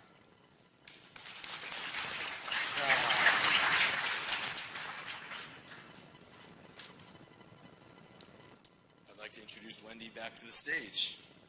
Wendy? Okay, the good news is after I'm through talking, you get to go have the reception. So thank you to JR, Indigo, and the panelists. This has really been a fantastic event, and we're grateful to all of you for your participation. And we will have a link posted to the video on the Jim Moran School of Entrepreneurship website if you'd like to see it or any parts of it again. I also want to thank Mackenzie Fitzpatrick and Lindsay Peppers. I don't know where Lindsay is. It's been awesome. Couldn't have done it without their help. And all the volunteers. I know Lindsay and Kenzie recruited quite a few of you to help make this go so smoothly. So thank you, as any of you students that are in here as volunteers. We appreciate it. So the 7 Under 30 speaker series is part of Startup Week Tallahassee, which is a 5-day celebration of entrepreneurship in our community. And it started yesterday, and it will end on Friday. And if you're interested in learning more, there's a website, tallahassee.startupweek.co, and there's like almost 40 events going on around town, and there's all kinds of tracks if you're interested in youth entrepreneurship or women entrepreneurs or all kinds of things. So there's a lot going on. I encourage you to check the schedule on the website. And in the future, I invite you to stop by my office. My office is in the Innovation Center, which is in the Robetta Business Building, room 117, and we'd be happy to talk to you. Kenzie and I both meet with students all the time and answer questions. Whether you have something pretty far along or you just thought of something 10 minutes ago, we can kind of help you know maybe who might be able to help you or where you could get some help on campus. And we have roundtable seminars, business consulting, co-working space, grants. So feel free to email me at wplant@jimmoranschool.fsu.edu if you'd like to get an appointment, or check out our website, get on our mailing list. So we hope to see you at all of our events. So now let's go out to the gallery and enjoy some refreshments. The panelists are going to stay in here for just a minute, get their picture taken, but then they will be joining you out there.